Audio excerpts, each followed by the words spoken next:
Falten 4 minuts perquè siguin les 6 de la tarda. Estem comentant el que ha donat de ser l'actualitat de la setmana amb l'Antoni Bassas, una setmana en la que hi ha hagut unes quantes declaracions sorprenents, contundents, frases per emmarcar, diríem.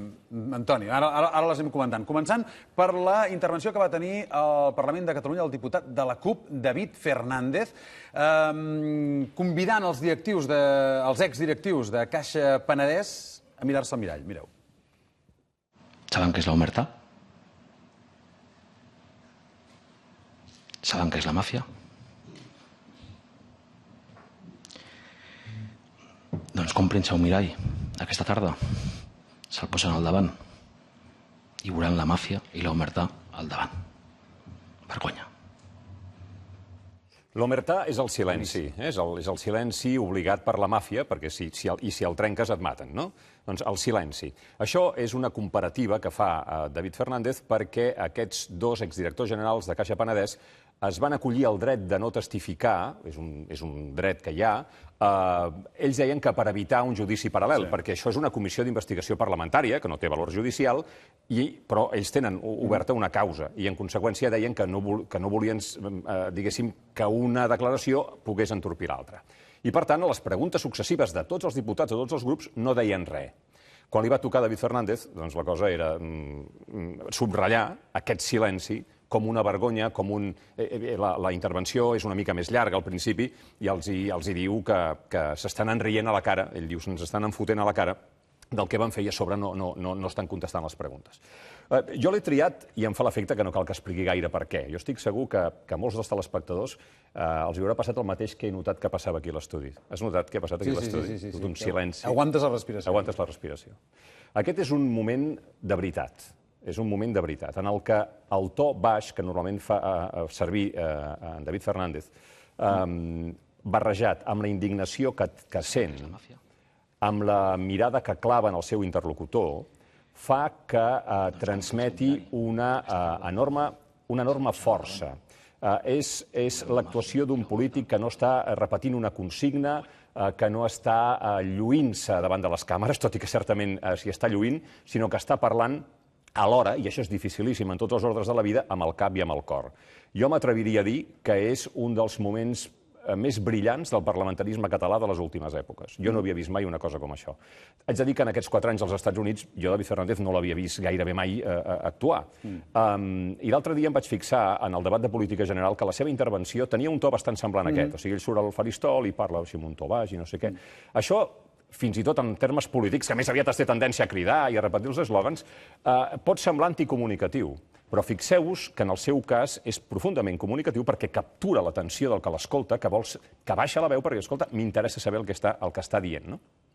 A més, jo crec que en la seva intervenció el que fa... Una intervenció que, d'altra banda, t'haig de dir que al Congrés dels Estats Units és la mar de normal. O sigui, quan va algú a declarar al Congrés, hi va tremolant. Poca broma, El fet que no sigui un jutge el que tinguis a davant no vol dir que no sigui molt important la persona que tens a davant. És un representant del poble. És que aquí no hi estem acostumats. El problema és que aquí és sempre tot més amable. Correcte. I en aquesta intervenció et pot agradar més o menys, la pot trobar més o menys dura. Però jo crec que el que fa és elevar el llistó de respecte que mereix el Parlament de Catalunya. No només això, sinó que, i això és el seu triomf final, Fernández aconsegueix parlar com parla la gent del carrer. Amb un llenguatge... No només amb un llenguatge molt clar, sinó referint-se a persones que han tingut actuacions, la justícia dirà quina és la seva qualificació legal, però que d'entrada no ens semblen especialment ètiques, és a dir, apuntar-se milions pel seu pla de pensions, etc. I això... I aquesta és una gran virtut que jo li reconec en aquesta intervenció, que francament, ja dic, no m'estranya que hagi concitat el silenci del públic. Sí, no, és veritat que te la quedes mirant, et quedes enganxat. La segona frase no la tenim en vídeo, perquè no la va enregistrar, la va fer Mariano Rajoy, un off the record, que se'n diu. Sí, és un off the record consistent a dir que ell no està pactant res per sota la taula amb Catalunya, sobretot una millora del sistema de finançament, cosa que disgustaria als barons territorials, als presidents d'altres comunitats autònomes, perquè ja se sap que en un sistema de suma zero, el que tu li treguis a determinades comunitats per donar-li a Catalunya, aquelles ho perdran, etc. I aleshores ell va fer servir l'expressió no estic canviant cap cromo amb Catalunya. Bé, és un clàssic. És donar el titular L'endemà tots els diaris van titular amb això de cromo. Cromo és una paraula curta, com allò que dèiem de procés, i és una metàfora molt comprensible. Tothom sap què vol dir canviar cromos. Per tant, aquí Rajoy va anar als bàsics i li va sortir bé. L'endemà tothom parlava que no hi havia canvi de cromos. Una altra cosa és la preocupació que això genera, perquè en el fons està dient no hi ha cap mena de negociació, no hi ha cap mena d'intercanvi, almenys de moment. Molt diferent és la intervenció que va tenir, em sembla que va ser l'endemà mateix, el seu antecessor, l'expresident del govern, també del Partit Popular, José María Aznar, que en un acte a Sant Sebastià amb víctimes del terrorisme va parlar del procés a Catalunya. Però ell no va parlar del proceso, ell va parlar, òbviament, del desafío, etc. I aquí és curiós perquè tornem a parlar d'un polític que acostuma a tenir un to baix. Vaja, José María Aznar difícilment, en els mítings sí, aixecava la veu, però en la seva comunicació habitual, fins i tot política, parlava baix. En una de les biografies que van llançar per fer-lo popular, la seva esposa Ana Botella deia que moltes vegades li deia José María, hijo, no sé lo que estás diciendo. Allò, parla més fort perquè ni et sento el que estàs dient. Bé, ja et dic que és una manera que pot semblar anticomunicativa, però que té el seu què. Però, més enllà del to, a mi m'agradaria fixar-me en el contingut de les paraules d'Aznar. Hay que poner fin al desfalco de soberanía nacional que está llevándose a cabo por parte del nacionalismo. No estamos ante una pugna entre territorios. Estamos ante un desafío que opone a la cultura cívica europea propia de nuestra Constitución el nacionalismo más reaccionario y destructivo. He triat aquest fragment, em sembla molt interessant, perquè José María Aznar és una persona, ja en les seves èpoques de president del govern, que feia servir un tipus de llenguatge que, per exemple, Rajoy no fa servir, Zapatero tampoc. Quin és aquest to? És el d'un to èpic, un to més emotiu, d'apel·lació als sentiments nacionals, que jo he vist molt als Estats Units. Jo estic segur que hi ha un trasbassament de coneixement dels think tanks de la dreta nord-americana cap al Partit Popular. És aquest tipus de llenguatge més patriòtic. Una apel·lació més als sentiments. A les proves em remeto. Qui va posar una bandera de la mida d'una pista de tenis al centre de Madrid? Una bandera espanyola, doncs el senyor José María Aznar. Però gràcies a aquesta comunicació, Aznar era un tipus que tenia els seus sempre molt electritzats. Jo sempre he dit que donava raons per creure i donava raons per viure gairebé a l'altra gent. Perquè els deia, jo estic liderant això que tu sents, jo ordeno i li poso paraules. Cosa que, evidentment, Mariano Rajoy no fa de cap manera. Aquí el que tenim, per tant, és un líder que s'expressa d'aquesta manera. Però, clar, expressant-se d'aquesta manera, és veritat que cohesiona els seus, però expulsa els altres. Iñaki Gabilondo va dir un dia que José María Aznar li feia sortir el pitjor d'ell mateix, que és una sensació que moltes persones poden haver tingut, de veure'l i sentir-se absolutament allunyades, en les antípodes del que està dient.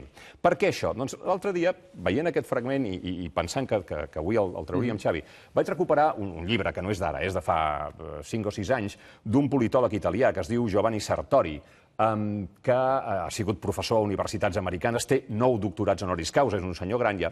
Giovanni Sartori parla d'una cosa que ara ha fet Aznar aquí, que és quedar-te a tu tots els noms nobles i deixar pels altres atribuir, qualificar els altres amb els noms innobles. Fixa't que en aquest petit fragment, però si haguéssim sentit tot el discurs, hauríem pogut fer una classificació més llarga, ell parla, quan es refereix a la seva posició, de sobirania nacional, la cultura cívica europea, i quan parla de Catalunya parla de desfalco del nacionalismo reaccionario destructivo. I no diu més coses ja perquè ja Déu-n'hi-do. Què diu Sartori? Diu que aquí la desqualificació ideològica no necessita explicació ni motivació. Tu et quedes els noms bons, li dones a l'altre el nom dolent, els noms dolents, i per tant el que tens és ideologia, un conjunt de pensaments morts que ja no pensen, sinó pel contrari, repeteixen obsessivament eslògans i consignes. D'això ell en diu la ignorància armada. Armar-te, tu, amb les paraules nobles, i atribuir als altres tot el contrari. Aznar és possible també que hagi llegit Sartori o els seus think tank. No sé si hi ha temps perquè parlem de l'escàndol dels Paralímpics. Doncs no massa, la veritat, perquè ens estan esperant al pantà de Sau. Home, si us estan esperant al pantà de Sau, guardem-ho. Tu el coneixes molt, el pantà de Sau, eh? Molt. Sí, jo tinc tendència... Jo vaig fer un paisatges de Catalunya. Des de Tavertet es veia el pantà de Sau. És preciós els dies d'hivern.